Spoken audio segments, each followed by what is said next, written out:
Here we go. Thanks for coming, Kevin. Hi, Matt. Welcome back. One more week. One more bourbon. We already had a wonderful spread put out for us by the beautiful Caitlin, my wife. Mm-hmm. Filled our bellies a little bit. We're probably going to take a break halfway through and have some more. We're on show number 6. This is 6? Mm-hmm. All right. I haven't been counting. I thought we were on 8. Well, if you count the unofficials. Oh, okay. All right. So thank you, everybody, for joining us. Thank you for following us on Facebook. We've had a lot of hits on Facebook. Over 2,500. Yeah. Thank you. We need people to get on X. Follow us on X. Just search for the Headspace and Tasting Podcast on X, formerly known as Twitter. It's wild in there. It's wild. So get in there. If you're not on X, get on there. A lot of patriots on there nowadays. Mm-hmm. So what are we drinking today, Kevin? Today is a Matt pick. Yeah. And it's Knob Creek 9-year-old bourbon whiskey. Is it actually 9 years old? Well, I'm going to go with what they say. That's what they say. I mean, right? they're supposed to, if they say it's 9 years old on the label, I'm going to make the assumption that it's 9 years old. So there was a little bit of controversy. We talked about this before we started recording. Sure. Back around 2020 and earlier, there was a lot of Kentucky bourbon manufacturers, distillers that had to take the age off of their bottle, right? Mm-hmm. And that was because they couldn't verify the actual age. And that's the good thing about bourbon. Like we talked about bottle and bond before, but in the bourbon industry, they are the distillers will hold each other accountable. The drinkers will hold the distillers accountable. And there's a self-accountability because they're very much prideful about integrity of what's in the bottle is exactly what we say it is. Right. Well, what happened was bourbon as a market grew so fast that they couldn't keep up with the growth, and they were running short on barrels. Mm-hmm. So they couldn't just keep sitting something there for 9 years. Yeah. Before they got it back on the market. They had to get it on the market. They need a return on investment. They got to make money. Yeah. I will tell you. So this is Knob Creek, 9 years old. Mm-hmm. Without even drinking it, without even smelling it, I'm already disappointed on one aspect of it. What's that? It is not a real cork. Yep. I thought the same thing when I first pulled it out. Not a fan at all. It's a rubber synthetic thing. Yep. Not a fan. Nope. Because that cork makes a difference. Yeah. You can tell. Listen when you open it. Caitlin opened it here, but that's what it sounds like. And then a few episodes ago, I popped the cork on that Woodford. Right. And you could hear that squeak of cork against the glass. But the cork by itself is something that you can get a good aroma off of what's going on in the bottle. Yeah. You can't get that off this. No. So I'm disappointed just from that. Yeah, they cut a corner there. Yes. Right? They cut a corner. Now, is that because they couldn't – is it too expensive to buy cork? Is there a shortage of cork trees? Is there a disease that's going on? I don't know. I don't know because there's plenty of others who have it. Yeah. And this is made by Jim Beam. Jim Beam has screw tops on their bourbon. Hey, folks. This is Matt. I'm throwing this in here because we had some audio difficulty, and this is me telling you that it's going to sound weird to start over where it starts. We lost a little bit. Thank you for being patient. We're trying to figure this out. A little bit? Yeah. I'm picking up more on Tootsie Rolls. Tootsie Rolls? Yeah. Gross. I know. Well, I like Tootsie Rolls. Do you? Yeah. Ew. Well, I was thinking more campfire s'mores type of aroma. I didn't get that at all. Like when the fire burns down a bit, not flaming, but it's just kind of embers in the pit there. That was an empty glass. An empty glass I was smelling, not a full glass. Yeah. I remember that. But, I mean, for $37 that I paid for this, it's all right. I mean, that's a good value. It's I looked up. Yeah, I mean, some of the people mentioned the heat associated with it. There's not much heat to it whatsoever. Go drink some Evan Williams 100 proof compared to this 100 proof, and you're going to – I mean, we had 100 proof, our first episode, second, Yeah. episode 1. Mm-hmm. And I prefer. It was the same price for a, what is it, 750.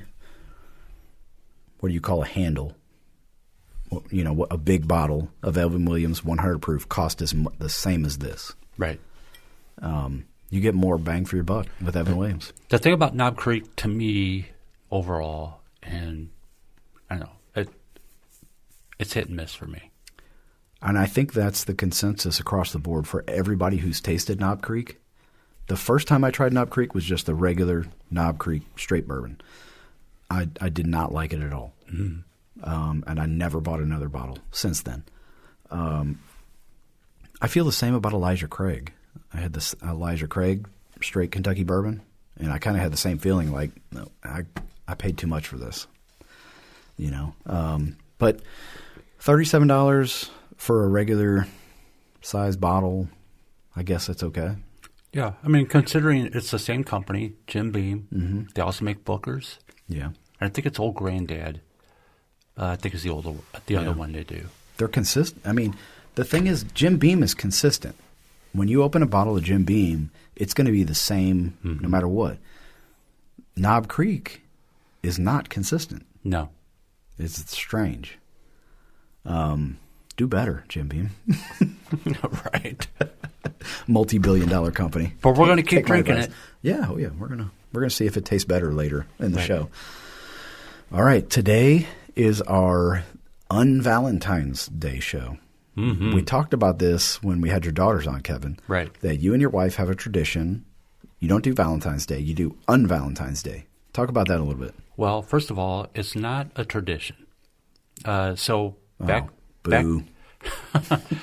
in the day when Gail and I were first dating, and Valentine's Day was coming up. Mm-hmm.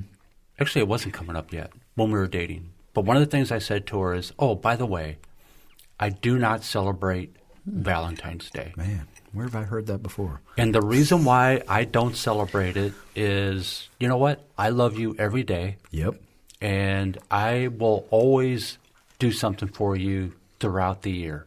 Yeah. I don't need a special day for me to set aside and to buy into all the hype Yep. of a dozen roses that were $12 a week ago that are now $38. Yep.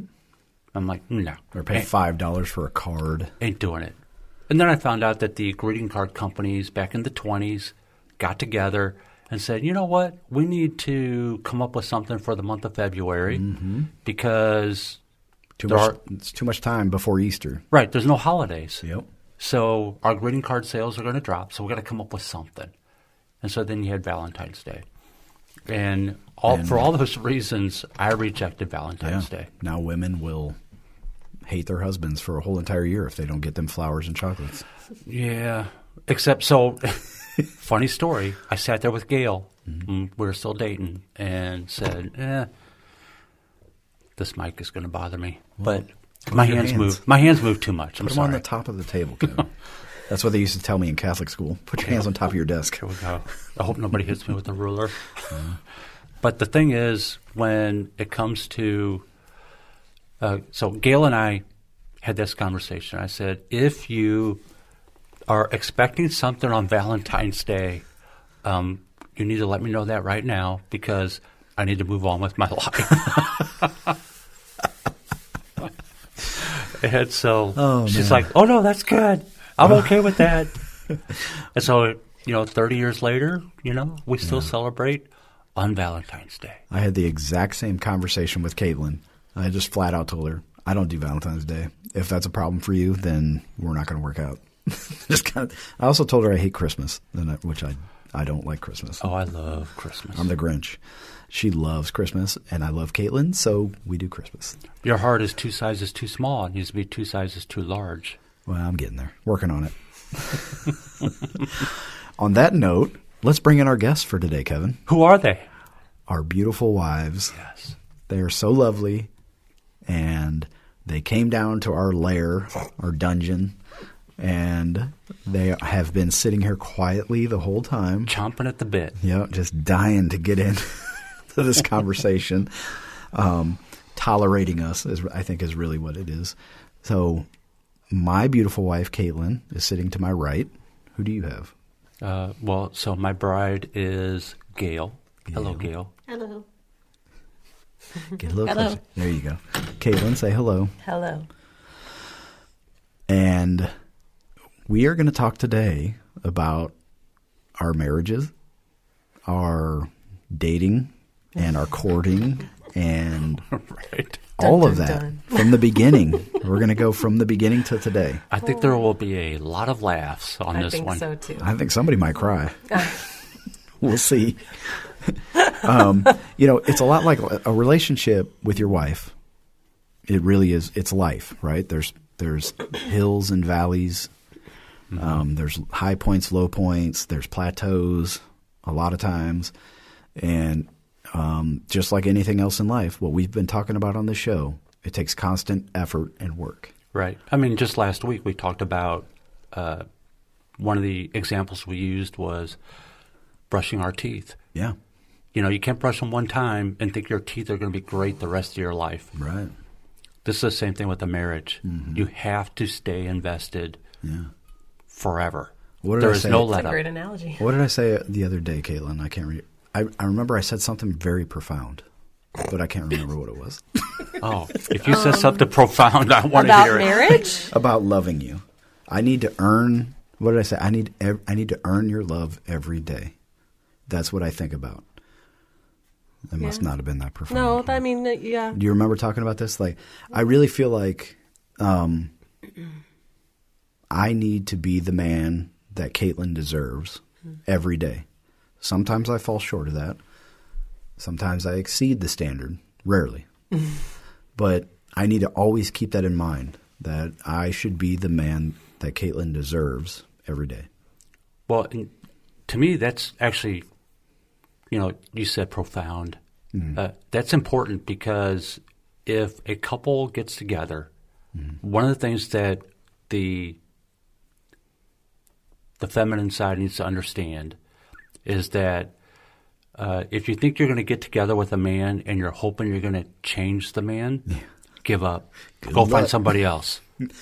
That was definitely a conversation that me and Caitlin had. Yeah, we had that conversation, last night or the day before. Yeah, so I've been married before. I'm divorced, and I thought I have to change who I am to make her happy. I need to do, and I don't want to turn this into a bashing my ex-wife podcast, but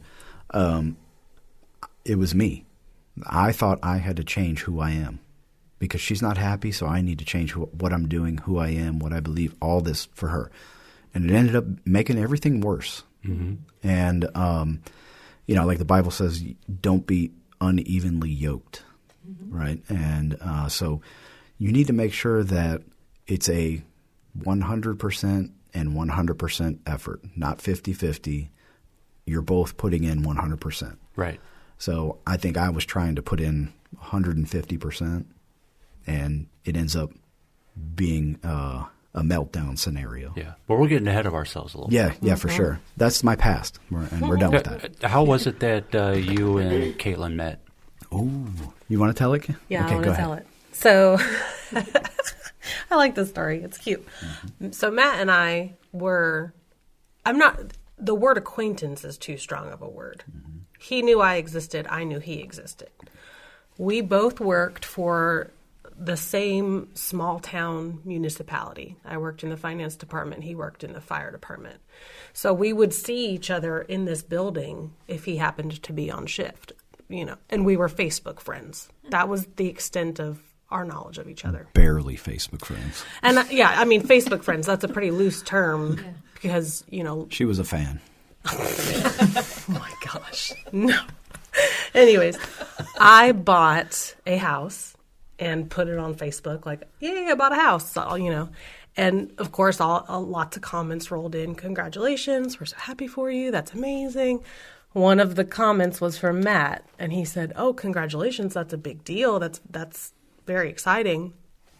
And then he Facebook messaged me And he said, hey, if you need me to come check your smoke detectors, I'll check your smoke detectors for you. Smoke alarms. Smoke alarms, excuse me. Smoke alarms. He said, I can come check your smoke alarms for you. Hang on. That was the trick. Yeah, that was it. That was your pickup line? No. Hold on. Listen to me, folks. Listen. Check your smoke alarms regularly. For real. Test them and change the batteries twice a year. If you need help, call your local fire department. They will come out and change check the expiration dates. This is extremely important to me. Please. And if you're single, make sure you do it. Do it. If you're a single woman, call the fire department. Obviously, there's some coyness to this story, but in truth, I would have had them checked. Yeah, I definitely know what I was doing. But anyways, so he said, I really will come check your smoke alarms. I said, that would be amazing. Thank you. That's so helpful. And then he gave me an out. He messaged me again the next day, and he said, he was basically like, hey, I can come Saturday if you still want me to do that, or I can send whoever's on shift at the fire department. So he gave me an out, which I thought was very clever. But I didn't want the out. I said, no, that would be great. I'd love for you to come do that. So he came and checked my smoke alarms, and he actually did check my smoke alarms. Mm-hmm. Your sister was there. You guys were taking down wallpaper. There. We were working on the house, taking down wallpaper. And anyways, so we texted back and forth for literally 2 days straight, just like 4 to 8 hours straight. Then you asked me out for a drink and fried pickles. We went out for a drink and we had fried pickles and some French fries and drinks. Yeah. And the date was perfect. And then what? And what? And then we went stargazing. And I dropped all my knowledge of astronomy. Yeah. And what constellation we were truly, looking at. though, I think it definitely gets a chuckle. Like, he came and checked my smoke detector. No, I did. And he did.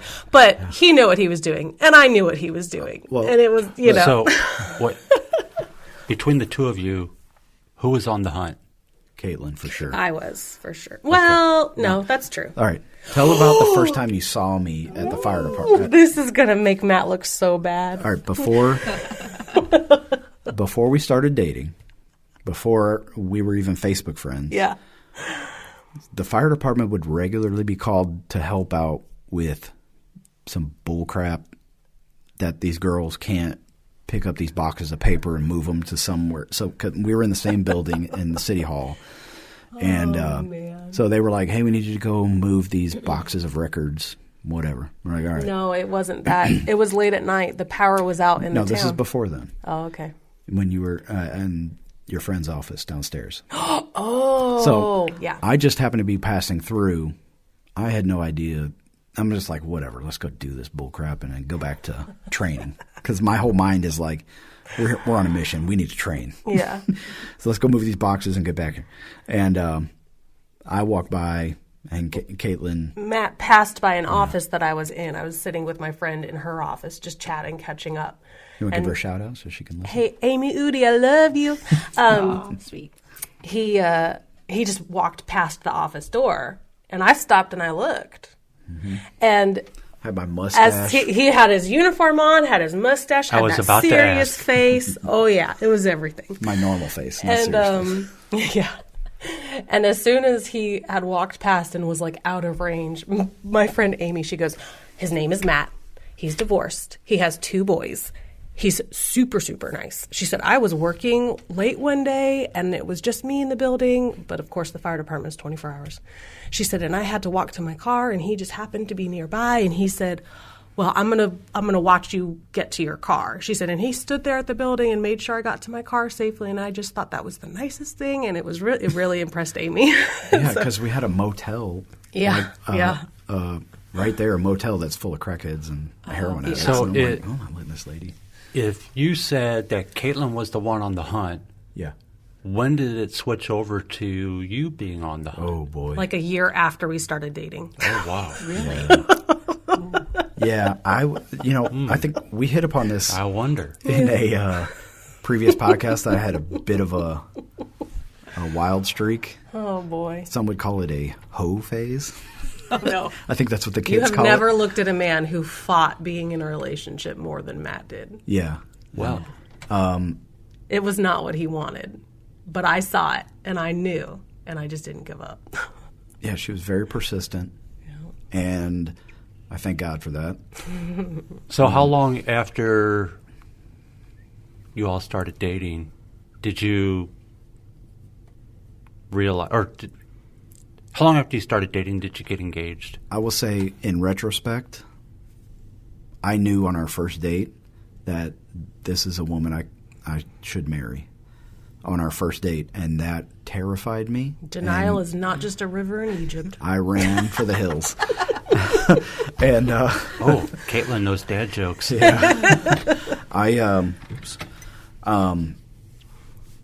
I put it off as literally to the 30 seconds to midnight, whatever, that term is. Like, it was the final 11th hour, the final or whatever second it of is, the final minute of the final hour. You were looking at the nuclear war clock. Yeah. And I was like, you know what? Launch. Let's do this. Nice. I realized that, and we can. Do you want to talk Go about ahead. that deep? Like, so can. we were engaged.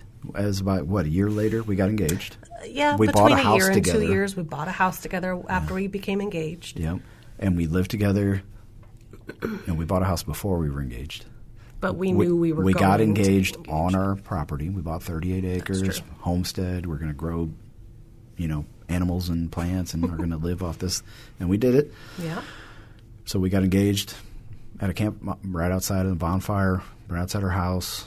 And it was great. Yeah.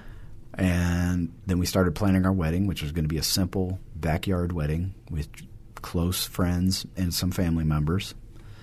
Then that turned into not so close friends. Yeah. Planning a wedding was hard. But And then it was like, all of a sudden, we need a dance floor, and we need a tent, and we need a caterer, and we need... And I said, you know what? This is not what I want. We need to break up. Call the wedding off. Oh, no. that simplifies all of it. It's a but- very simplified version. I said, stop. We're Yeah. not doing this. And we put a deposit down on a... It wasn't just the wedding, though. No. It was me. I had issues. I had serious cold feet. I was in denial. There was a bunch of problems going on. And, we had a deposit on a honeymoon to Sandals. We had one of those huts over the water with a glass floor where you could see the fish swimming around. Yeah. And I started doing the math in my head, and I was like, oh, we're going to go into debt for this. And it's not what we wanted. It's not what I wanted. And I called it off. And then we ended up breaking up for a time. But we still owned this house together, this property. Were you still there together? Yeah. We were because... Oh, yeah. Yeah, so just picture it. It's like morning. It's like 7 in the morning. I'm getting ready to go to work. Matt's sitting at the kitchen table, and that's when he sits me down and breaks up with me. Yeah. You can imagine the mess I was. So, the story of the prodigal son in the Bible. Mm-hmm. That's me, right? I made a conscious effort to walk away from my faith, to walk away from people who loved me, to push everything away. I wasted and squandered years, and but at the same time, I was a single dad and raising 2 boys on my own. So I was like, it was this weird double life I was living. It was so strange. But at the very end, there was a moment in time where we were talking about dividing up the property, who's going to live where. I couldn't buy him out. He couldn't buy me out. Yeah. I mean, a firefighter in South Carolina, I think I was making like $32,000 a year, something like that. And so I was going to move into the shop. We had a 1,000 square foot shop. I was out there at like 11 o'clock at night, fixing it up, painting, caulking, getting it ready to turn this into my bedroom. There's no running water in there, no toilets, nothing. And I'm like, well, I'm just going to live in, I'll figure it out. I'll get a compost toilet. Meanwhile, all of our friends are like, you're going to live there on the same property and not be together. We were like, yeah, that's what choice we have. And they're like, you are out of your freaking minds. Why do I feel like we had it so much better? Listen, I think so. if there's a harder road to travel, I'm taking it. He's doing it. Whatever the most difficult path is, I was going to take it because It took finally losing me. You were working on your shop. Yeah. I was out. I wasn't at the house. It was about 11:30 at night, gone. and I'm painting the shop, and I'm getting ready, like planning to move in, and something just kicked me in the head. God, whatever. I think it was God. Just said, "All right, that's enough. What are you doing? That's enough, dude. You've gone far enough." And I put the roller down, the paint roller, picked up the phone, called Caitlin. I said, "Come home." And I said, "No." Yeah. And he said, "No, for real, No. come home. We belong together. You need to come home right now." And I said, "Matt, I said, this is jealousy talking. This is not." I said, "This is jealousy talking. This isn't you. This is just regret. I said, this isn't what you actually want." And he said, "No, it is. It honestly is. Tell me what you need. Tell me what you need for you to come back." And I said, "You know what I need. We've already had this conversation. I've told you what I need. You're not willing to do it." He said, I am. Tell me what it is." So I start listing everything. And he says, done. All of it, done. Mm-hmm. So I came home and literally had to drive home. It was like an hour away. We talked on the phone the whole time I drove home. And then when I got there, we talked till 2 in the morning, 3 o'clock in the morning. And then that was it. We were back together. But I told him that he was going to have to re-propose. Yeah, and I waited. I didn't re-propose. He didn't do it right away. For me, it's, there's very little gray area with me. You either, it's black and white. And, man, I think for real, I was really struggling for years to come to grips with who am I, what is my purpose in life, what am I supposed to be doing with myself? Sounds familiar. Just me? Do I need somebody else in my life? I thought I didn't need a partner in life. And I think, I didn't pray for this to happen. I didn't ask for this to happen. But it definitely happened for a reason. Well, so here we are, 2025. Yeah. How long have you been married now? It'll be 3 years in May. Yep, 3 years in May. But we've been together. We count the very first time we began dating. Yeah. not from any of the breakups. We have the or lost anything. time. The lost years. If we count from the very first date, we've been together since June 2019. Yeah, and for me it was like I told her, she had some trust issues, and I said, "You'll see, it's different. When I made a commitment, it's going to be different. I promise." And he wasn't lying. I've never gone back on that. And that's what I had to tell a lot of my friends, because they would, of course, check in on me and how's it going with Matt and how are things, And I would just sum it up very simply, and I would say he's walking his talk. That's all there is to it. He's walking his talk. So there's awesome. Yeah. That's all, integrity is a big thing for me. It's very important for me, honor and integrity. And if I swear an oath or I make a pledge, I'm going to follow through with it. Mm-hmm. And that's been important for me because I had a point in time where I did not honor my oath as a man. And that is never going to leave me. It's seared on my heart like a brand. So the bottom line is you found your life partner. Yes. Congratulations. Thank you, man. I thank you. I really, truly feel blessed and fortunate every day that Caitlin is in my life. Well, I can say that in your eyes every day. Yeah. I mean, when we're at work, you talk about her. Yeah, I do. I love that. Enough that I'm going, okay, yeah, great. It's all right already. Yeah. I'm not in love with her. He's like, shut up. Well, I'm very protective of her. Mm-hmm. I'm very proud of my wife. And I honor and cherish every minute we have together because, time passes, man. We don't have much time here. Mm-hmm. And so I was a straight up knucklehead for so long. I wasted a lot of my time here on Earth, and I'm making up for it now. And we try not to lament that lost time too much. No. Because it really did allow us to be where we're at now.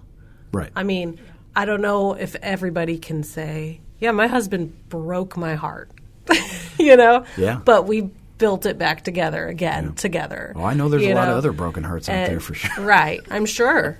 But are they healed? You know? I'm talking about We're- I broke a lot of hearts. Oh, you broke a lot of hearts. You know That's probably very true, actually. I'm a catch. Yeah. So that's our story. And that's here we it. are today. We have a beautiful daughter. I always told myself I'm never getting married again. Never. Yeah. And then we were talking about marriage, and I said, hey, okay. He told me when we were engaged, we're not having kids. I'm not having another I child. accepted not having children. I didn't think I was Because ever I going to had have an old. children. My dad is older. My dad's 82, 84. 84. I'm 45.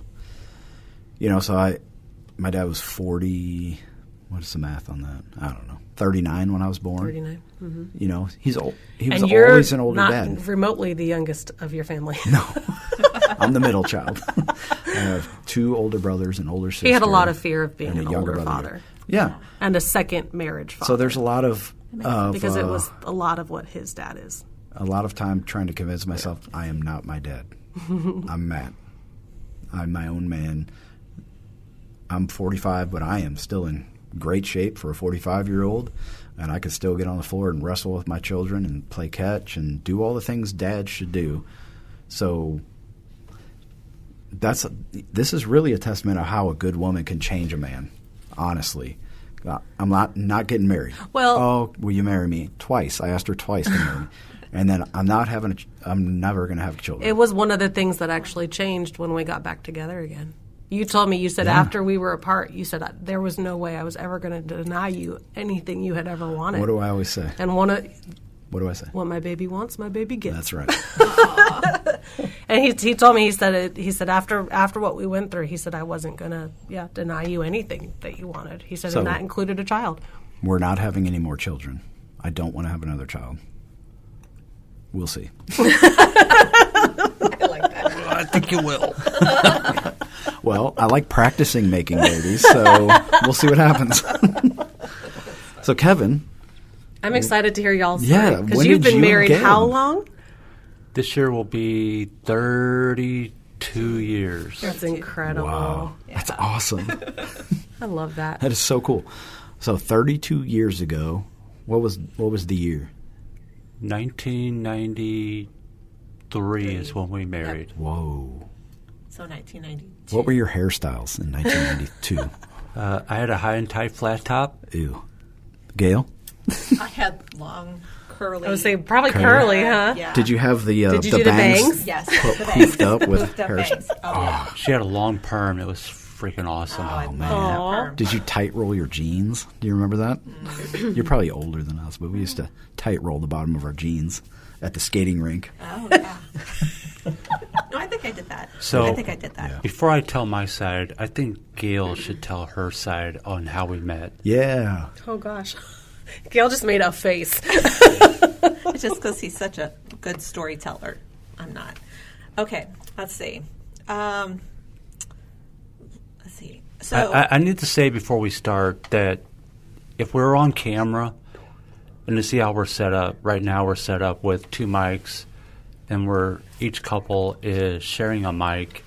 And so it's one of those things where whether we want to or not, we have to look into each other's eyes Yeah. when we're talking. Very intimate. it is, yes. With our own spouses, not with each other. Right.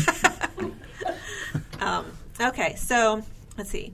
So I was going to my aunt's third wedding on my dad's side. My aunt got married again, and so I was at the wedding. Well, actually, I helped prepare for the wedding because she had it at her house. Okay. And so I was, I don't know, washing floors. I don't know what I was doing all kinds of things, getting ready for the wedding reception and everything. And at one point, I think Kevin probably was in the house the same time I was, but I never met him then Why? because it was a huge house. Well, why was he there? Was he a guest? Or He was my cousin's date for that night. Oh. So it was just her mom was getting married. So fast forward.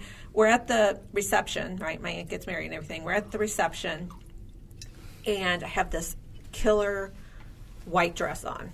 Oh, this dress You wore was so white beautiful. to a wedding? You Oh, weren't it the was bride? so beautiful. Oh my gosh, No. it was so. Isn't it was that awesome. faux That's pas? actually very traditional in England. Yeah. Oh, really? Yeah, we're not in England, but that's okay.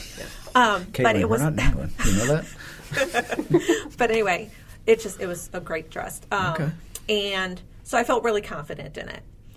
But I was sitting with my parents, my grandma, and my brother and his wife, at the time. And so I was with the older people. Mm-hmm.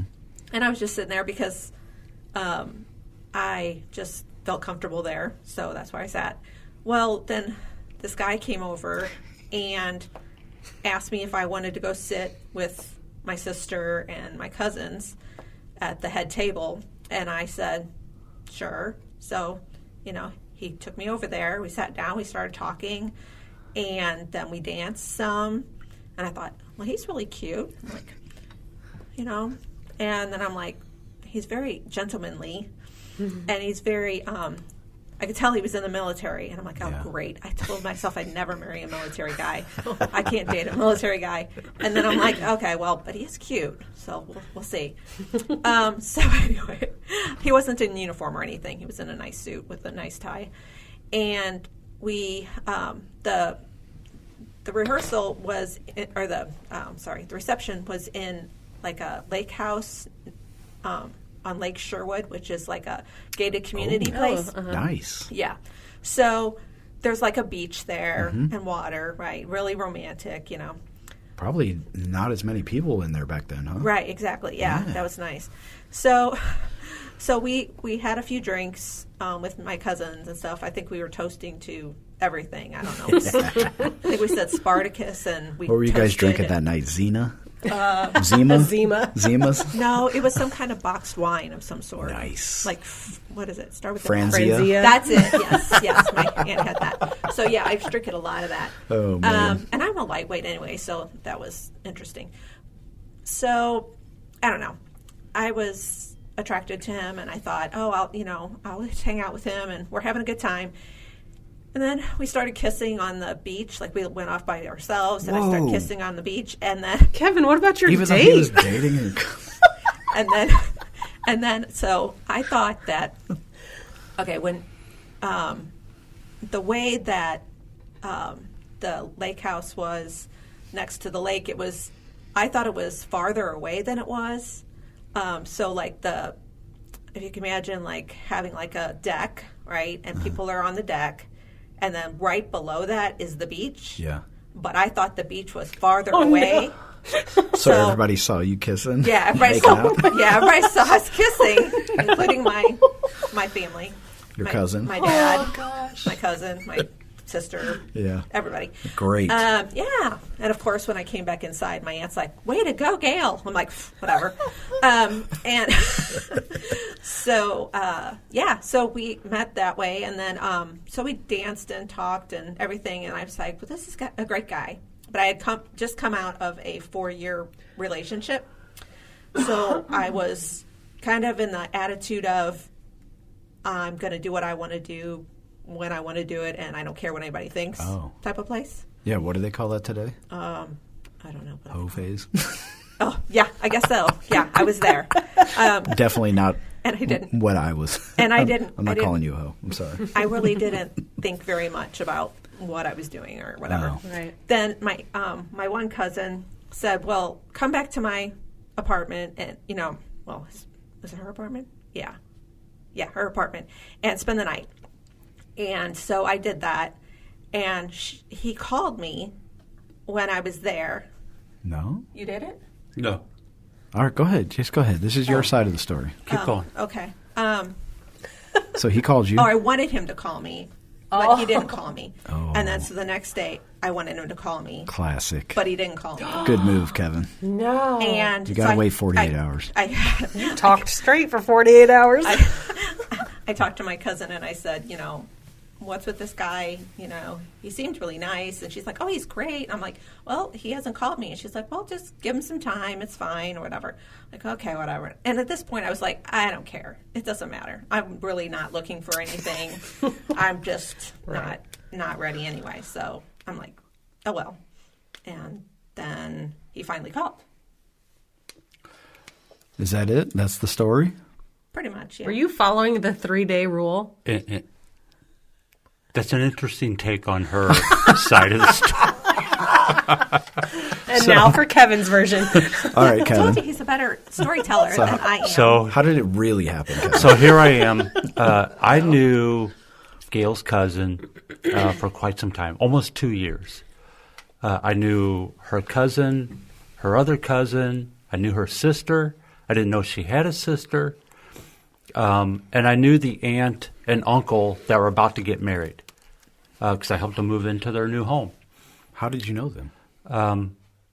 I knew them through an ex-girlfriend that I had before that, and that's how I met. They're all connected. Okay. So I knew them for almost 2 years before the night of the wedding. So my cousin, or her cousin, not my cousin, but her cousin at the time, asked me to be her date to her aunt's wedding. Well, I knew everybody. Yeah. I'm like, yeah, I'll go. And it was not a relationship. It was just, I'm going to go and enjoy the night with everybody. So we go to the wedding, have a great time. I'm at the clubhouse, and I'm hanging out with everybody, and I see this woman dressed in white, and she was the hottest thing in the room. That's not the bride. And it was not the bride. And I went, oh, who's that over there? And they all said, oh, that's our cousin Gail. She doesn't really get along with all of us. I'm like, okay. Nice. So I got up and walked away. I walked right over to the table. I put my hand down onto the table. And I went, why are you hanging out with all these old people? Oh, yeah, I forgot about that part. That's exactly how I introduced myself. I go, come hang out with us. I'm Kevin. Yeah. And so she went, okay. And so she came over. We hung out for the night.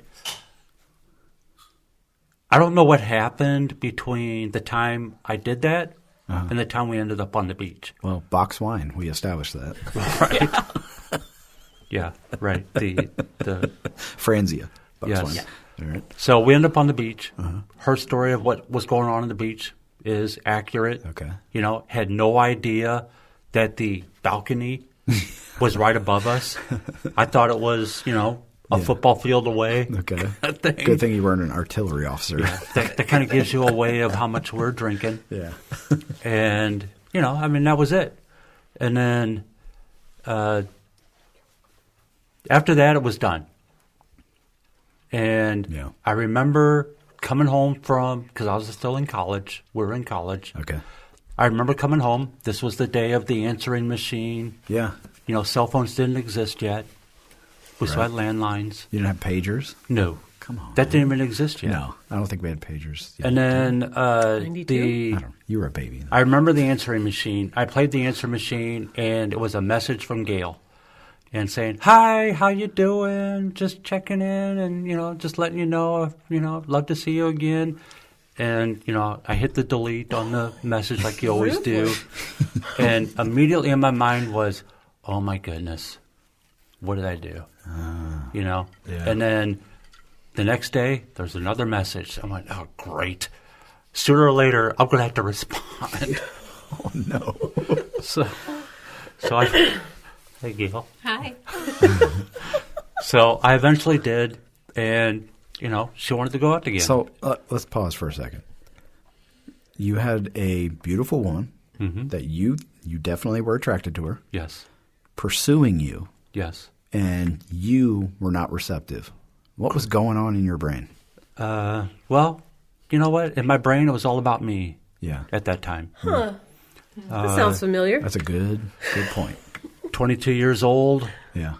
Going through college, ROTC, about to get commissioned into the Army, and you didn't want to be tied down, right? In quotes. I got my whole life ahead of me. I'm already planning it. Yeah. And she's there. Mm-hmm. And, I'm not going to lie. I was a bouncer at a bar. Mm-hmm. I met several other people that all had the exact same impression that Gail was having at that same time. And I went, all right. And then so Gail kept calling, and I finally got to the point where I was like, I have to answer Gail, because if I don't, she's going to keep stalking me. So we got together again. We went on another date. Okay. So this was our first real date. Yes. We had zero, talking zero in common. Really? There was nothing in common between us. And let me guess, she was very mature and knew what she wanted out of life, and you were like, I'm going to the military, and whatever happens after that. No, I knew what I wanted in life. Yeah? I had no idea about Gail. You didn't even ask? No. I knew what I wanted. You see my point? What I'm trying to say? So here we are. Come on, man. We're after this date. We're back at her house. Yeah. No one's home. We're sitting on the couch. Mm-hmm. We're talking. And finally she says, can I kiss you? Aww. And I went, sure. I'm not going to say no. Yeah. So we do that a little bit. Well, then all of a sudden her parents show up. So we're done, done doing that on the couch. And again, that was it. And I remember leaving that night going, yeah, okay, great, whatever. And then she wanted to see me again. And then we ended up learning over time. We started connecting. And, the thing that kept us going together was, and Gail admitted it, is what? Oh, your kisses. What about them? Well, they were the best kisses. That's the reason I went out with him again. Yeah. Because that guy's a really good kisser. I want to do that again. Yeah, I came home from the first date, and I told my mom, I said, you would not believe this guy. He is so full of himself. And not only that, we have nothing in common. She's right. He's really good looking, and he kisses really good. But besides that, I don't know. And then she's like, okay.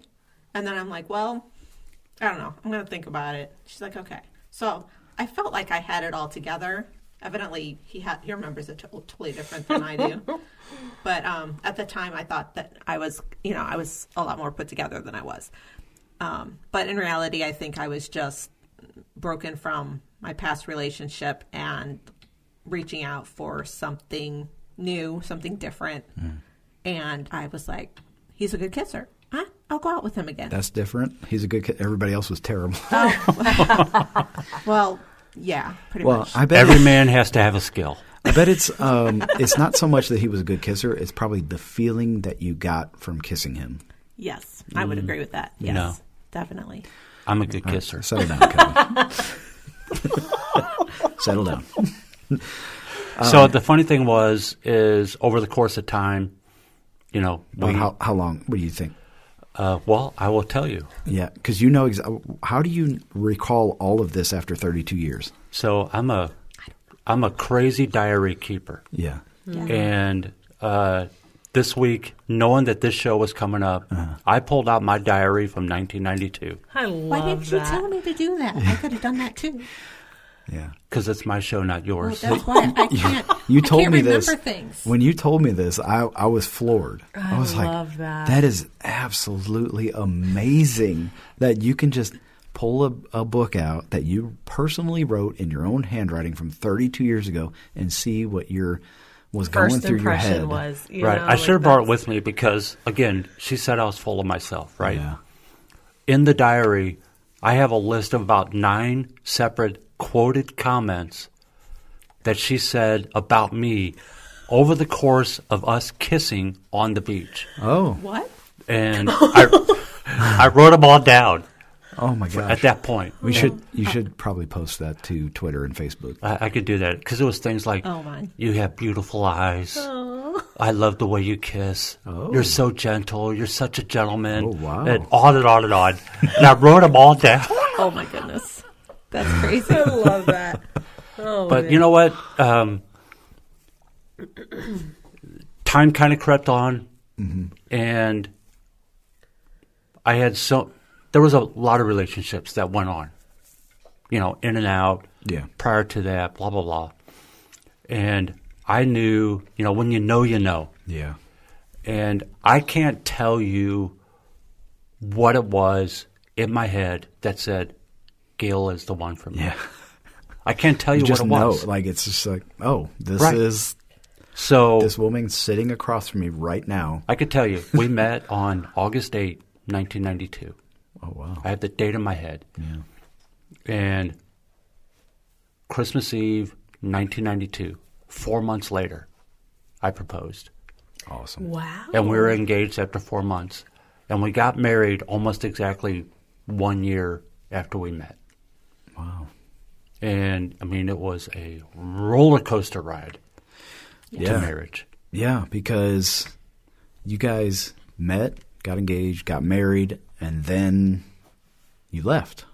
Yeah, Yep. You graduated college, you got your commission, and you got your orders. right.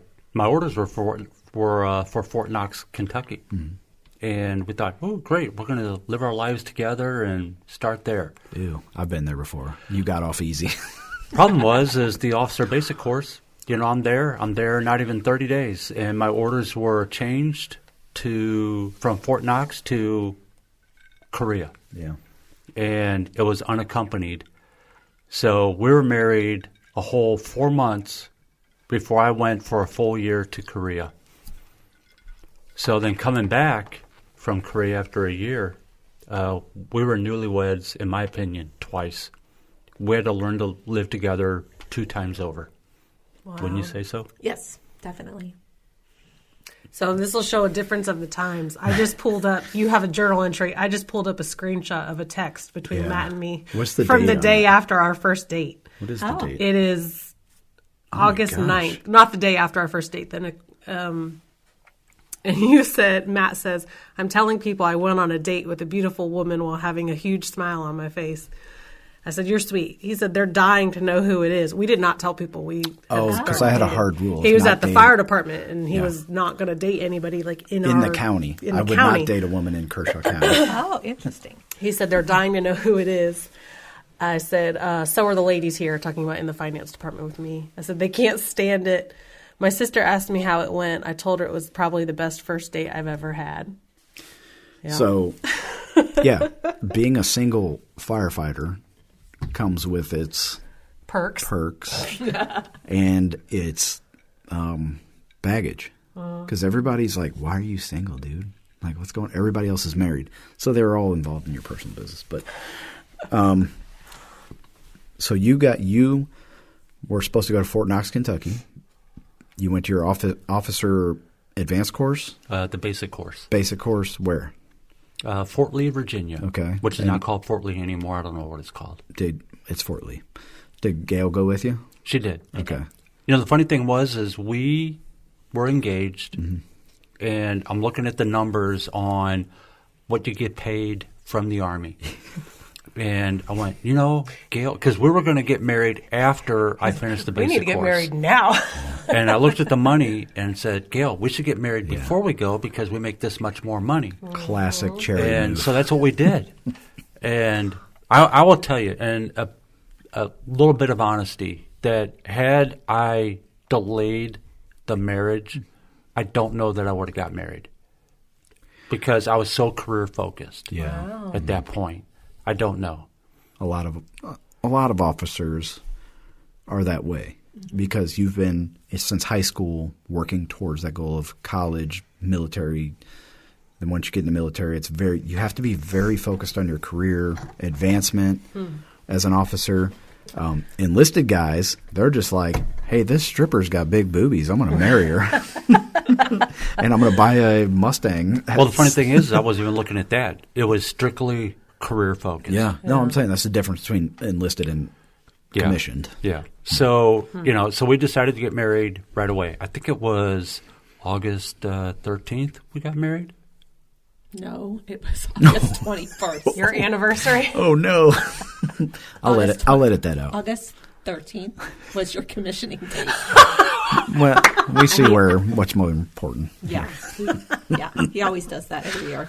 Is it? Yeah. Oh, was that you were just joking? He's joking. The funny thing is I'm joking. However, at that time, August 13, when I got commissioned as a second lieutenant, The most important day in your life. it was also with my best friend. Yeah. So Okay. he and I were the only two that got commissioned on that day. He's coming on the show soon, right? Yes, I hope so. Cool.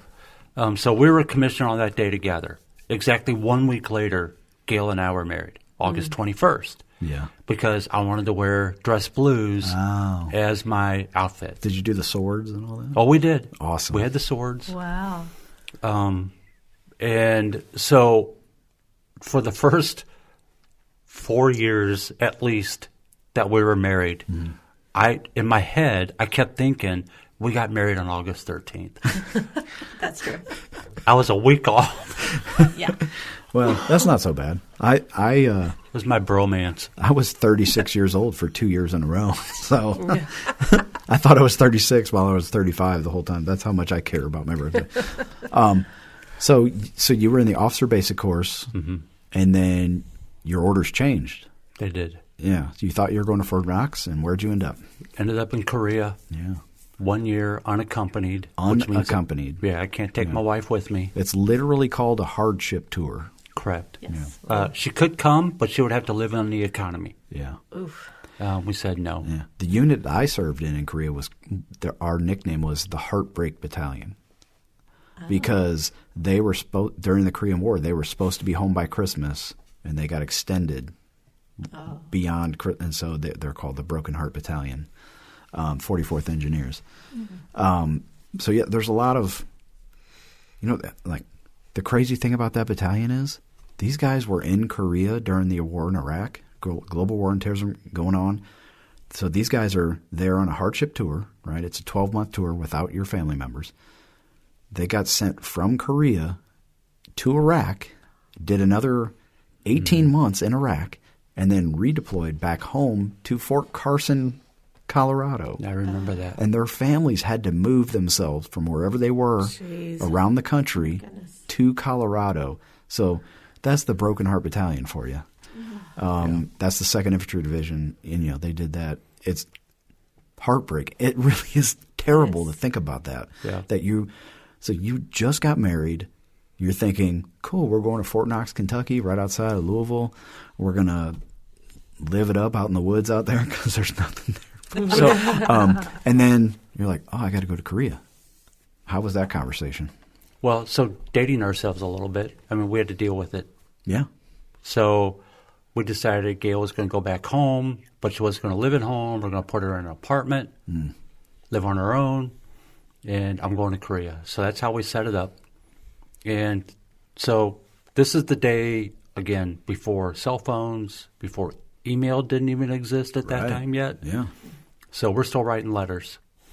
And if you wanted to make a phone call, there was something called long distance. Yeah.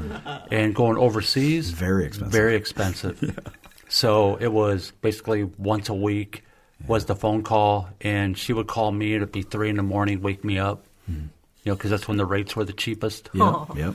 Going through those things, but I still have all those letters. We spent lots of time writing back and forth to each other, and that's how we stayed together. You just communicated through letters. So you had mentioned before, like when you came home from Korea, what did you call that? Like a second? Oh, it was our second. We were newlyweds twice. Newlyweds twice. That's what you said. Yeah. So we went straight to Fort Bragg, North Carolina. Moved back in together, and you had to learn how to live together. Because you had started to learn, but you Right. can't learn. Officer basic course is what, 8 weeks, 9 weeks, something It like was 10, I that? think. 10 weeks. That's nothing when you're trying to figure out your space in your apartment or your home. And then or- you get back there, and she's putting stuff in a drawer, and I'm like, wait a minute, where am I going to put my stuff? Right. Or the sink is cluttered with things. I'm like, no. Where's my stuff going to go? It took a bit. Yeah. Yeah, it did. That's a very practical, challenging part of I will marriage. tell you, so for our first 5 years that we were together, we said to ourselves that we were not going to have kids, that we're going to go on the 5-year plan. We both agreed to it, and we're going to enjoy each other. And that's what we did for 5 years. Yep. And, man, we had a blast. Aw. I love that. That's good. We did. So much fun. It was fun. Yeah. So going from Korea to Fort Bragg is a huge culture shock. It's a different operational tempo. In Korea, it's what? How much notice do you have before the North Koreans are there? Well, you don't have any. None. But it was a lot more laid back Yeah. than being at Fort Bragg. Yeah, not so much my experience in Korea. But I was there after they had ballistic missiles and stuff, so it was a little strange. And we found submarines and all that kind of stuff. But Fort Bragg is 8 hours anywhere in the world, right? Fort Bragg, at my time, was 18 hours. 18, that's right. 18-hour deployment cycle. And for the 3 years I was there, I was away from home 2 weeks out of every month. Yeah. Yeah. Because we were in the field on exercise or something. Yeah, that was the same for me at Fort Lewis. 10 days out of every month we were in the field, Yep. at least. Yep. If we weren't at NTC or JRTC or Panama or Thailand or something But like man, that. I can remember when, I don't remember the hurricane. Fran, was it? Which one? Was it Fran? Hurricane Fran. So Hurricane Fran comes in to North Carolina. That same night, we decided to go, I don't know what we were thinking. We don't know. We're going to go grocery shopping. You were like, it's probably like a tornado warning. No big deal. Yeah. Right, for us, right? We're from the Midwest. Right. So you thought a hurricane, it'll be fine. Yeah. It's like a 150-mile wide tornado. Yeah, heavy Yeah, rain, no right. big deal. We're used to it from here, right? Oh, gosh. So we go grocery shopping. We come back, and it is hitting by that time. So the rain's coming down really, really hard. We open up the garage door so we can pull in to get the groceries out. Gail, before I close the garage door, decides to open up the interior door. Oh. Well, because she does that, our dog Bandit runs out, runs into the hurricane. Bye, Bandit. There's No. It's worse. Gail decides to run after Oh. Bandit. So I'm like, all Bye, right. Gail. So I don't say anything. I get the groceries out of the car. I have a couple towels. Can't let I'm the waiting ice for her cream to come melt. back. And here she is. She finally has Bandit by the collar, bringing him back. It's good raining job. sideways. Good job, You Gail. didn't go help her get Bandit? No. I would have been so mad at you. Well, he was Oh. probably thinking, like, there's plenty of other single women around here. Well, that and the dog is smart enough. He'll come back on his own. Right. Yeah, he doesn't ever think anything bad's going to happen. So Right. he just figured he'd come back. No, there's a thing called acceptable losses. Exactly. Yeah. But you know what? I'm getting way off track here. Right. As a couple, we learned how to, one, live together. Yeah. We spent a lot of time. We cooked our dinners together. Yes. You know, we try that sometimes now and then. It's kind of funny because when we do it, our kids will go, oh, look at Mom and Dad. They're cooking together. Isn't that sweet? You're like, yeah, this used to be our life before you exactly. came along. Exactly. How about you guys go find a husband and do this together? Get out of my house. Right. Please leave home. Oh my gosh. Stop. So, do you feel like your time away from each other brought you closer together in the long run? Was it more of a challenge or did it have benefits? It had benefits. I think for me, it was a time for me to be able to work on myself more.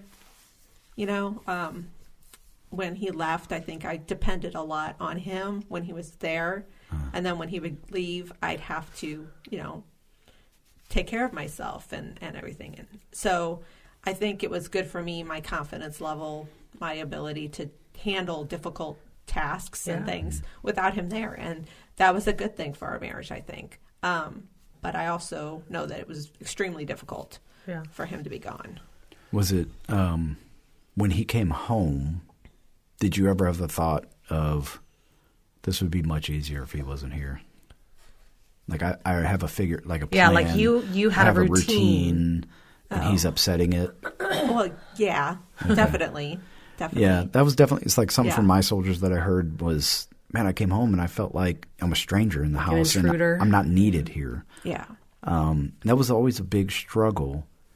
Obviously, these guys were off at war and all that kind of stuff, but Korea is still technically a war, and we were on the verge of war at any minute. And it's really strange because you get the feeling like, whatever, they're not going to do anything. And all of a sudden they do something, and you're like, oh, shit, this is real. With Caitlin and I, the time that we were not together, we never talk about it until we're like Until there's like a deep conversation. intentionally have a deep conversation about it. Yeah. And I always wonder if I was still in the military while me and her were together, how would that be? Because, I joined in 97, 2001, the war started. I would have been gone. I probably would have had, I don't know, 5 deployments, maybe, Right. whatever. How would we have handled that? I wonder if we were married while I was in the military, what would have been different? And I think about that. Yeah. So, Kevin, you're at Fort Bragg, and it's obviously a high-tempo unit, 82nd Airborne Division or 18th Airborne Corps. You're America's Army. That's the go-to. If the balloon goes up, you're definitely going, 100%. That's what was weird about when I was there. Yeah. Because that's what's talked about all the time, Yeah. and that's how you train. And then nothing. I never went anywhere. Go anywhere.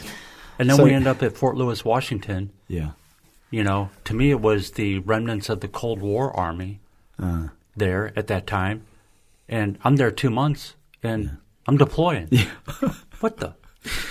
Yeah, because that's I Corps, right? And then it breaks down in different divisions: 25th Infantry Division, 2nd Infantry Division. Right. When I was at Fort Lewis, I was in the 25th Infantry Division, but we were like gone at least 50% of the time. I was not at Fort Lewis. I was like, when I look back at it now, how did people stay married? I really don't. Really, I've said this before. I don't think soldiers should be allowed to get married. If you want to be in the military, you're a single man. Period. Well, That's it. that's a good point. So you're remarried. Yeah, You've been together now. You're coming up on 3 years. 3 years in May. Okay. So what is it now? What do you do with each other to keep yourselves engaged to make your marriage successful? I think it's a few things. I think I think when we got together, it was such a decision to it. It was, we went through the crap. We went through hell and back. We walked through it. And so there was so much purpose behind it that second time. And so it was so much pure intent of what we wanted and what we were going in for and what we were creating together. Yeah, purpose driven. It was purpose driven. Okay, great. And What keeps you engaged today? I mean, how do you communicate and keep your marriage moving forward? communication. A lot of communication. Okay. Yeah. Matt and I went through therapy. That was one of pre-marriage. Pre-marriage. One of my stipulations when he called me that night and said, "Come home. What do you need to come home?" I told him, I said, "We need to go to therapy, together and separately," and he agreed to it. And it was Pre-marriage counseling, right? counseling, therapy, whatever you want to call it. It was one of the best things we've ever done.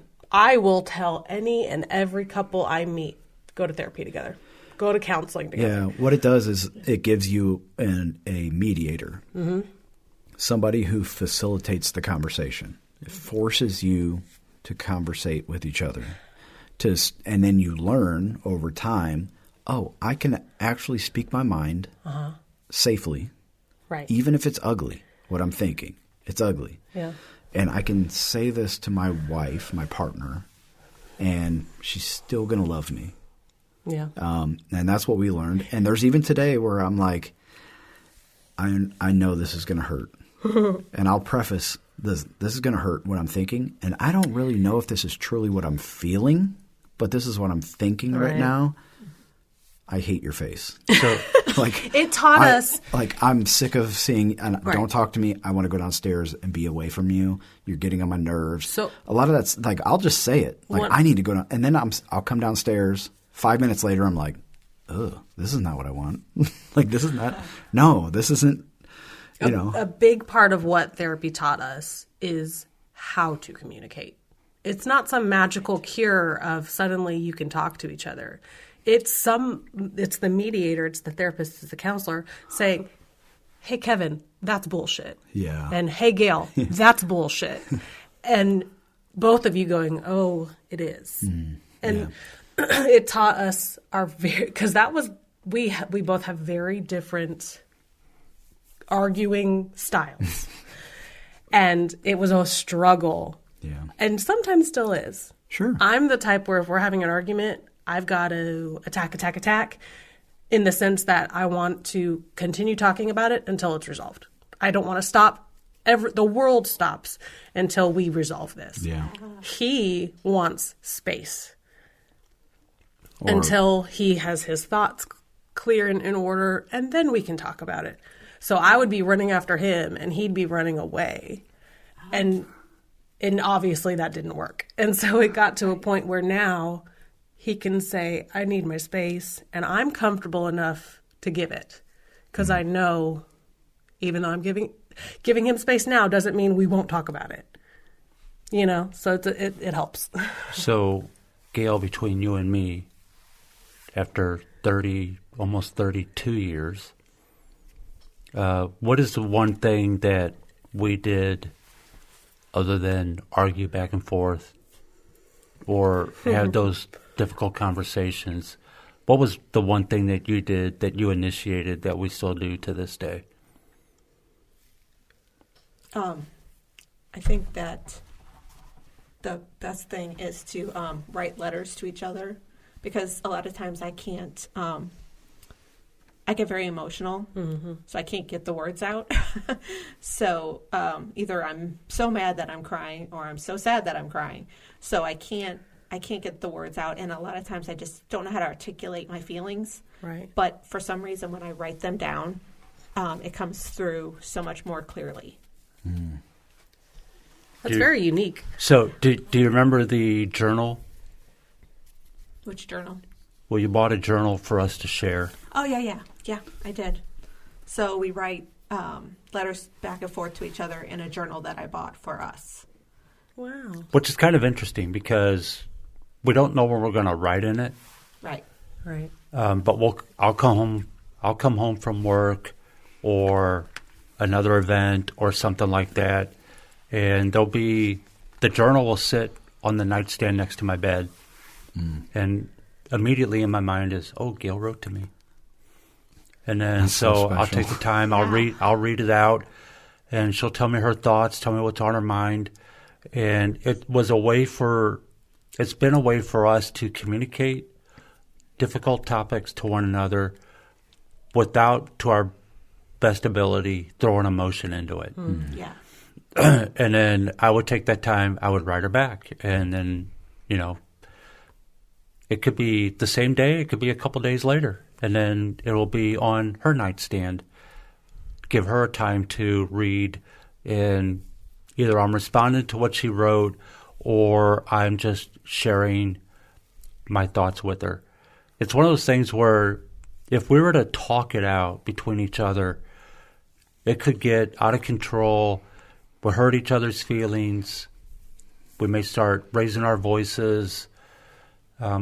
But in the written format, it allows us to, one, calm ourselves down, put our thoughts in order as we're putting them down, and it's a softer reception than hearing what may be biting words from your spouse. Yeah. Yeah. That's true. So, like, I have a tendency when if I feel angry or attacked or whatever, I'll cut you straight to the bone with my words. And I'm just going to cut you and I'm out.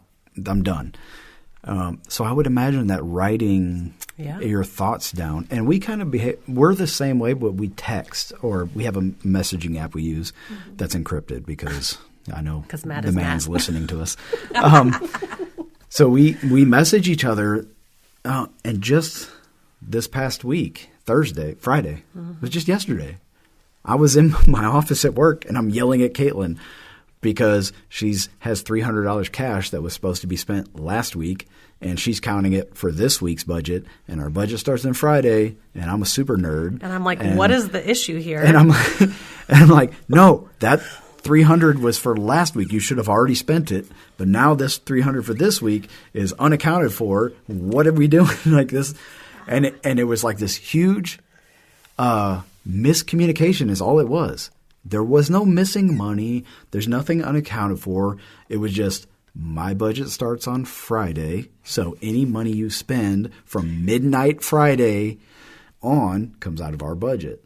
And I'm freaking out because he was frustrated. You did not follow my budget of what I planned. And then so after we had those words that cut. Then and so I go for a walk at work, and I'm thinking about this, and I'm thinking like, did I actually have this conversation with Caitlin before we spent this money, or did I tell her my plan? Is this our plan, or is this just my plan? And so I'm like, all right. I text her. First words out of my mouth were, I am sorry. It was 100% me as the leader of this family, as your husband. I failed to communicate. Very important. Yeah. Very important. We need to learn how to, one, acknowledge we make a mistake. Mm-hmm. Yeah. Number two, own up to it and apologize. Mm-hmm. Yes. And number three, move on. Yep. Yep. And it was our way of journaling is our text messages back and forth to each other. So I texted her, I thought for probably an hour. And I think journaling, you guys use the written word. Mm-hmm. You have to think about what you're going to write. Mm-hmm. Right. And so you're in thought. You decide, this is actually the truth of what I feel. Not my knee-jerk reaction, not my ego talking, the real person. Mm-hmm. And you write it out to each other. And I'm so thankful that Caitlin has kept all of our text messages back, the hurtful ones, that she can pull receipts out and be like, oh, you remember you said this back in the day? I don't do that. No, she doesn't. But she could if she wanted to. She could. And I'm thankful for that thoughtful side of her, that thought to keep this stuff. This little misunderstanding we had this week, we're not bankrupt. We're not going to miss our mortgage payment over this. Why am I going nuclear on this? Like hitting the button, nuke it all. Why am I doing that? Oh, it's because I went to bed at 11:30 instead of 9:30, and I woke up, and I started thinking back like, oh, I set myself up for failure today. I need to own that, apologize because it is my fault, not hers. And that's how I operate now. Before, I would have just been like, oh, you're wrong. Bye. Like, done. And our relationship, our marriage, our love for each other is what's brought that out of me. Yeah. There's no way I would have been able to behave that way if it wasn't for her. One thing, to go back to your question, I think that helps us is, again, focusing on a purpose together. Because we talk all the time, like divorce isn't an option for us. No way. It's not even remotely an option. But even smaller than that, it's okay. We're in an argument. We're having a fight, whatever you want to call it. But we know that we're going to come out on the other side of it. And just having that knowledge at the beginning, I find helpful, because my trauma response, and bless his heart, he's better about it now. But it used to be every argument was the end of the world. This is terrible. Our relationship's going to suffer, or we're going to break up, or it was the end of the world. And he had to learn that about me. And there's been times where we've been mid-fight, mid-argument, and he's like, Caitlin, we're going to be okay. He has to remind me sometimes, like, we are arguing and we're disagreeing right now. We are going to be okay, though. And I'm like, okay, thank you for that reminder, because I need that in that moment. Yeah, I need to tell her. Like, and that goes back to learning. I'm not going anywhere. That style of each other. Let's have this out. Right. At the end, I'm still going to be here. I'm not taking off. It's okay. It goes back to what we were talking about at the start of this show, which was you have to be engaged, stay invested in your marriage every single day. Yeah. And I would say from my perspective, men, it's on us. It's our responsibility. That's our mission. That's our role. We need to stay conscious of that. But it does apply to both. I feel like that's true. I can't speak for a woman. But this podcast, we talk to men. Yeah. And every problem in the world I see today, I always wonder, like, where was your father? Or where is your husband? And think about how they failed in creating this situation. Caitlin calls me a misogynist sometimes. Well, sometimes you think it's funny to be a misogynist. It is very funny. That's a whole other conversation. It's funny. But let's say female politicians, right? A woman has every right to be a politician in the world. Every right. They're extremely smart. Women are extremely smart in many different ways than men are smart, and they bring a unique perspective to every single argument.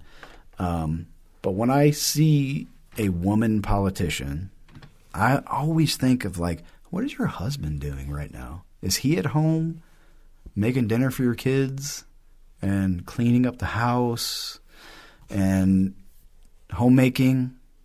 Well, it's a funny thing that you mentioned that, because I actually knew a female politician. Mm-hmm. Her and I got along really great. We were great friends. And she was hosting a fundraising event for an upcoming election. And during her talk that evening, one of the things that she said was, the only reason why I'm running for re-election is because none of the men in this room are standing up to take my place. Damn right. Damn right. Right. I feel the exact same way. I came from South Carolina I moved back here. I was born and raised here in Missouri, ended up in South Carolina for a long time. And we have Lindsey Graham and Nancy Mace. I saw the other day Nancy Mace was yelling and screaming back and forth at another female senator or whatever she is. I don't know, paid out close attention. And I was like, where are these women's husbands? What?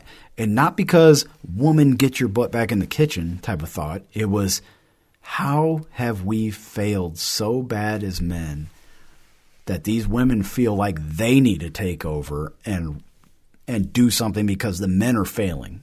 And we watch Mad Men, and I think about how, man, it just makes them angry. We had it so good.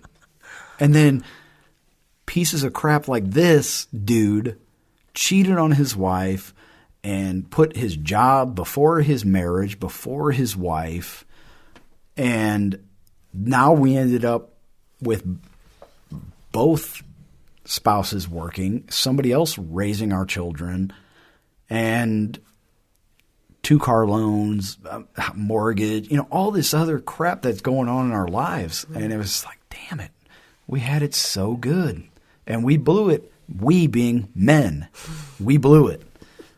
How do we get back from that? Well, that's interesting because, again, as a husband and wife, it's not a one-person show. No way. No. you have to be in communication with each other at all times. Yeah.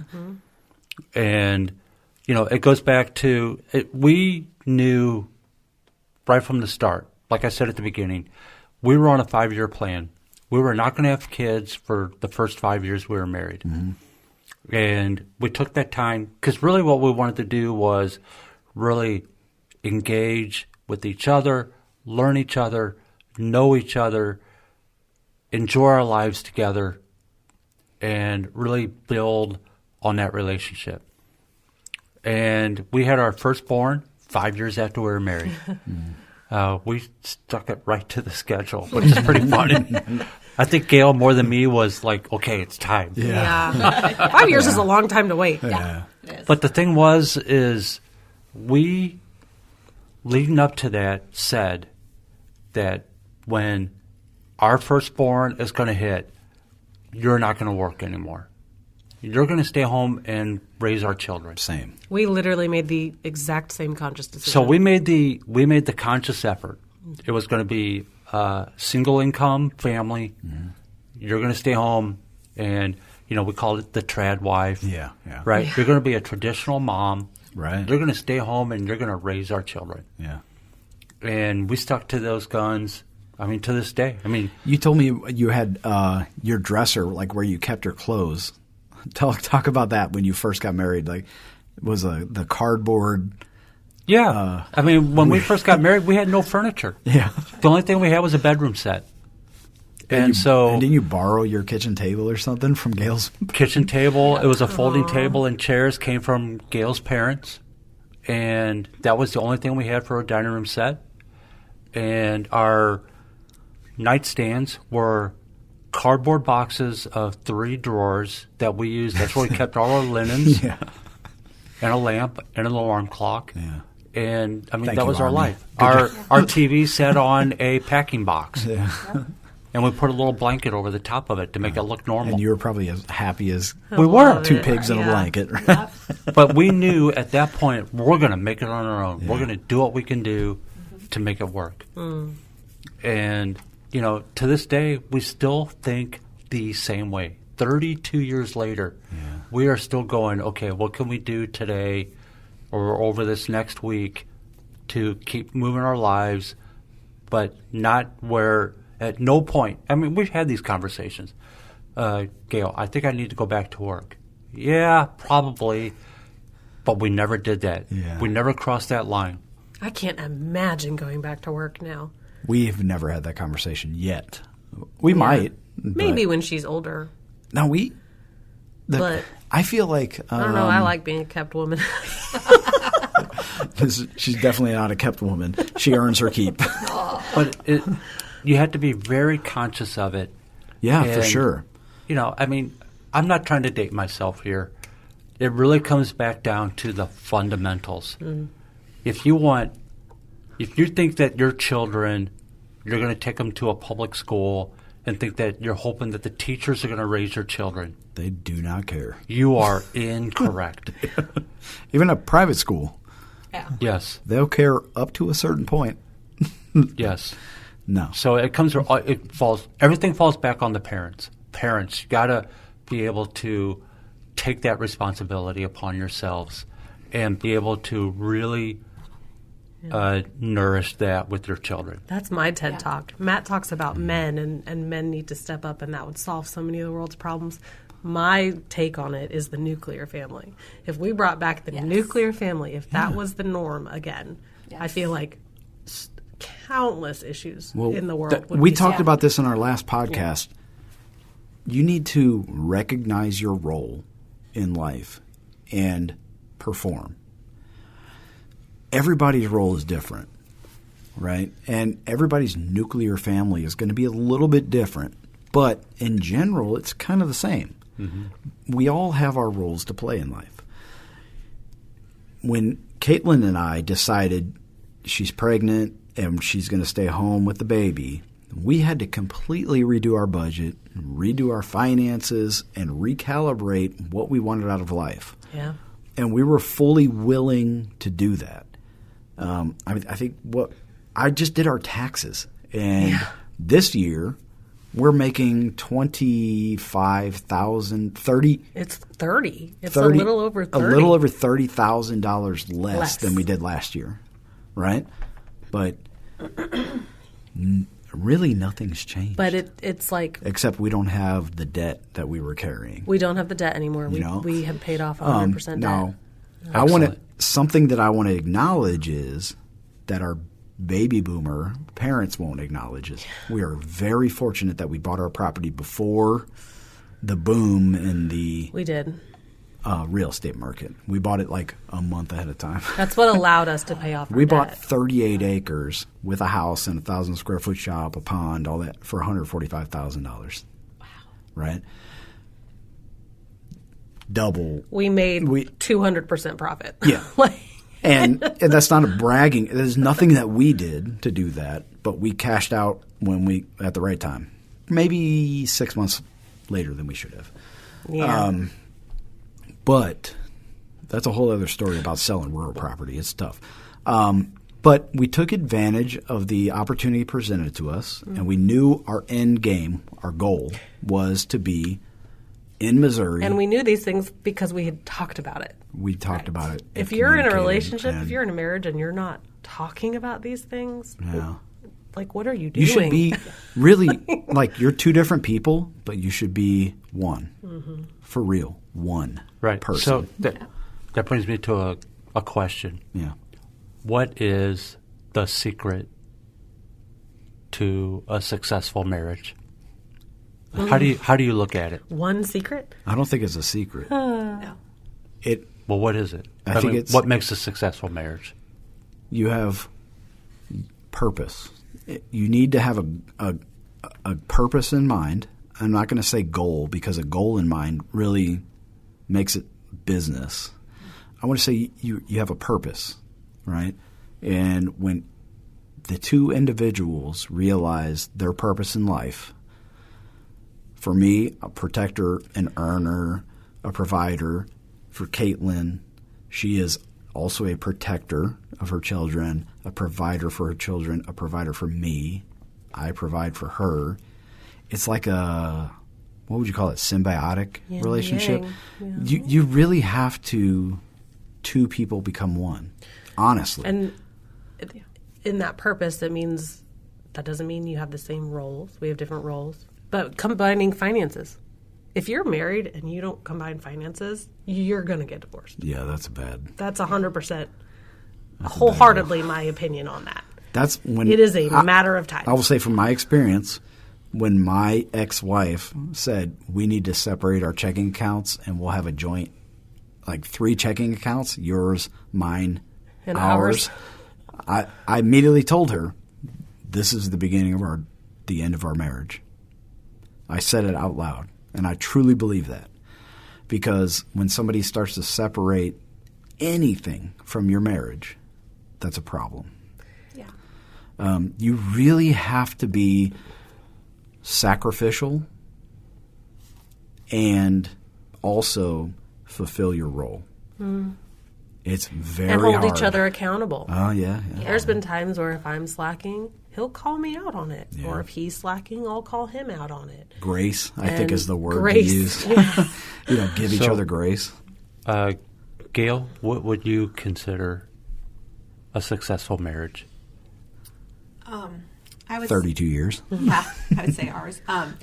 So I think that communication is the biggest thing, and making sure that you make time for each other. That's the biggest thing. What's that? Date nights or date days.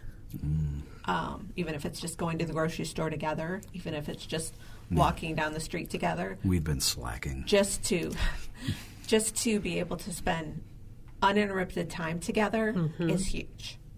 And because sometimes I feel like we're just like two boats,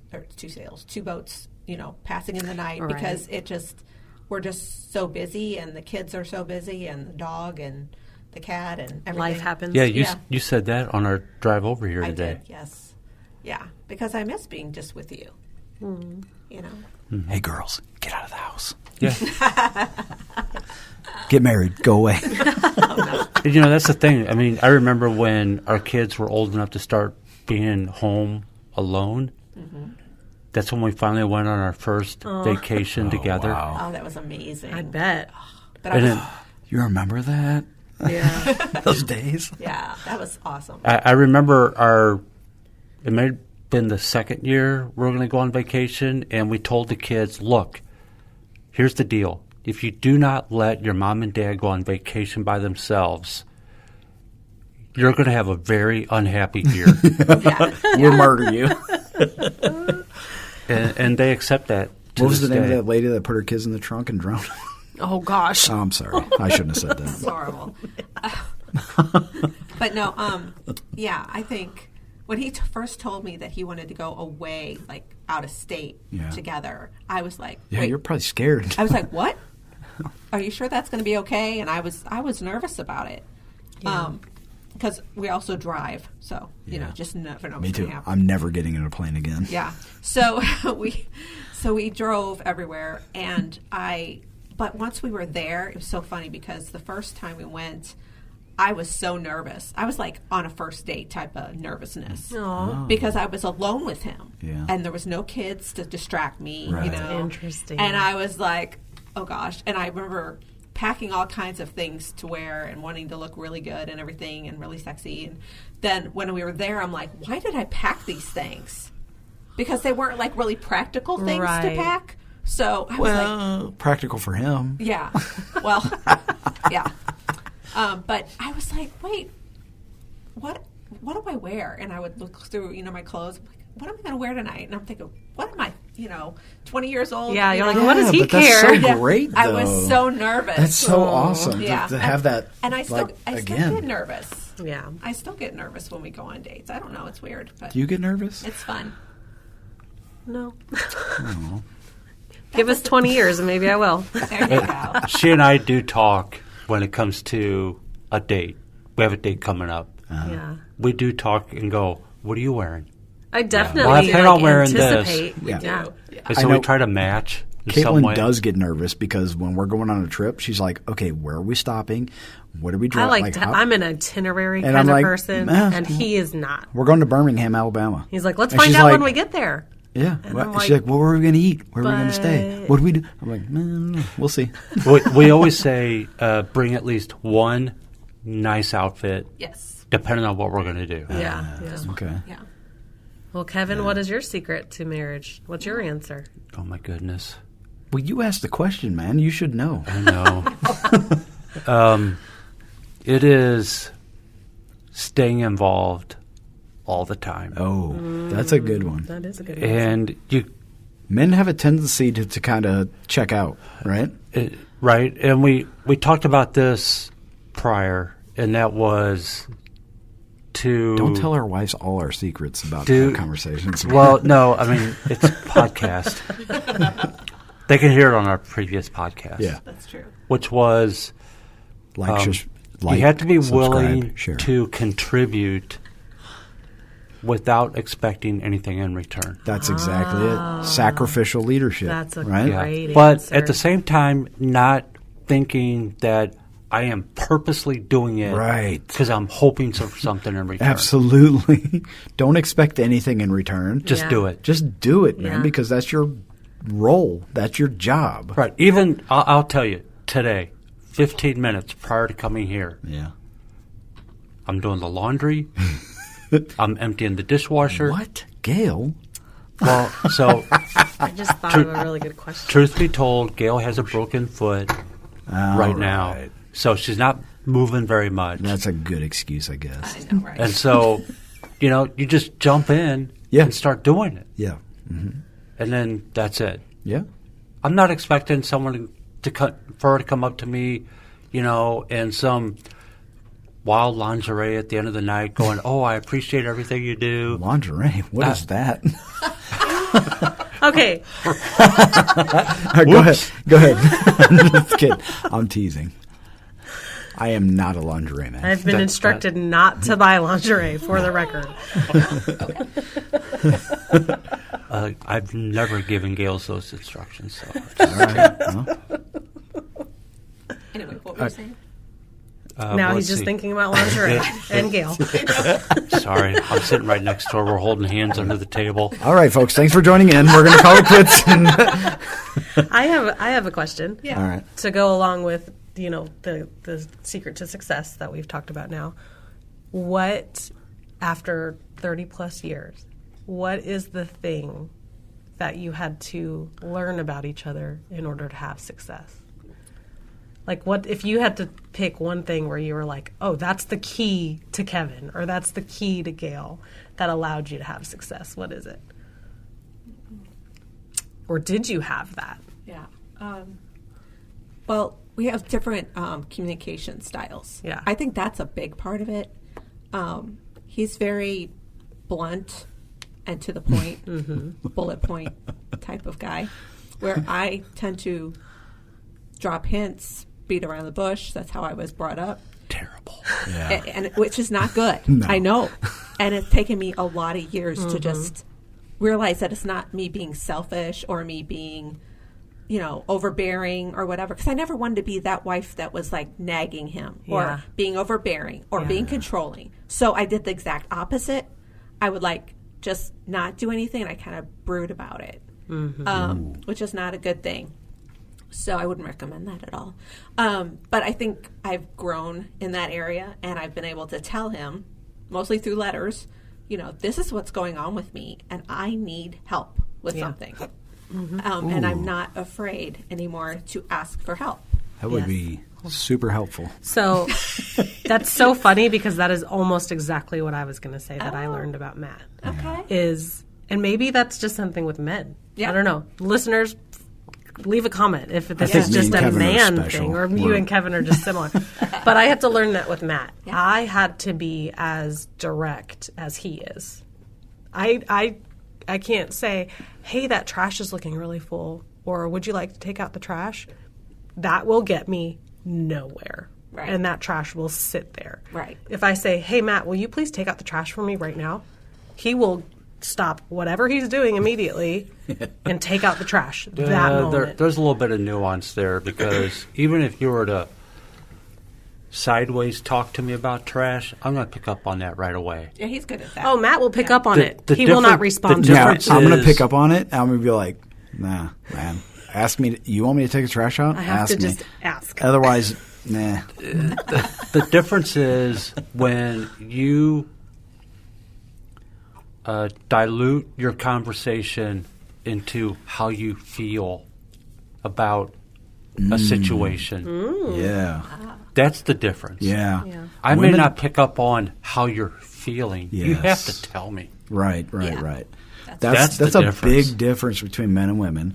Is if you're pissing me off, I'm going to tell you, hey, you've crossed a line, Oh, yeah. and you're pissing me off right now. Yeah, that and kind of you- happened last night. You better stop. What do I do when I'm pissed off? Well, there's a few different things. It depends. I was just going to say I go radio silent. Yeah, she'll just be quiet and be like, that's fine. Fine. Whatever. That's fine. And I'm like, ooh. All right. It's like, okay, that'll be my response to I'm everything. walking through Okay. a minefield right now. Or what I'll do is she'll say, yeah, fine, whatever. I'm like, all right, cool. You're fine? I'm fine. And I'll just leave it and be like, yeah, your move. No, I knew you were mad last night. What? I knew you were mad last night. Yeah, how's that? How did you know Kevin was mad? He gets really quiet and he starts stomping his feet through the house Stomping. like a 2-year-old. I don't know. Yeah. Like a woman stomping. Right. Anyway, no. But seriously, he did. He got really quiet and he just kind of walked really fast and really purposefully back and forth. And I'm thinking, oh, and he'd even look at me. Yeah. And I'm thinking, oh, he's mad. Kevin shakes his head. At that point, I'm determined. Yeah. And I'm going, I'm looking straight ahead. I have tunnel vision. Yep. And I'm not going to look left or right. So for me, if Caitlin makes me angry, I'm going to say, You're pissing me off right now. you have crossed the line, and I'm going to remove myself from this situation. Yep. before I burn this whole entire house down. Oh, well, that's how we were at the 3-year mark. Yeah, we were. Yeah. I mean, I would slam the door, No, I don't squeal slam the doors. tires. No. We don't do. We I will don't verbally take it tell that her, far. hey, you've crossed the line. I'm pissed off at you. Yeah. Here's A, B, C, D, E, F, G, H, Y. Here's why you've pissed me off. I'm going to go ahead and do what I want to do. Whatever you're doing, go ahead. I'm going downstairs. That's actually funny because I remember early in our marriage. So I grew up in a home in which my mom and dad yelled at each other all the time. Uh-huh. So in my character, I was not a yeller. Yeah. And I remember one night, Gail and I were really having an issue, and she's yelling at me because I am not yelling at her. Ooh. You don't want to be the only one yelling. I know. Oh, come And she actually said that to me. That is I ridiculous. did say that. Why aren't you yelling at me? That is absolutely ridiculous. It was ridiculous. But I was really emotional. I didn't know what I was talking about. Yeah. Wow, that's profound. I was really So emotional. I will was tell talking you. about. I'll tell you that one of the things that we found that has been very beneficial for us is to make sure that we have at least one time every single week in which we get together on our own, whether it's a date night, date day, whatever it is. But we have at least one moment each day where we're together. Yeah. All right, folks. Intent. Yeah. Yes. We're going to cut this off, and we're going to continue this conversation on a extra episode that will be released Wednesday. We've gone long. It's an hour and 45 right now. And but we're having a great conversation. So if you're enjoying it, join us Wednesday when we release the extra. The show after the show, part 3, I guess, is what we're on. We're going to go have some more charcuterie, some more cocktails, some more whiskey, and more conversation. Join us. Bye. Bye, Matt.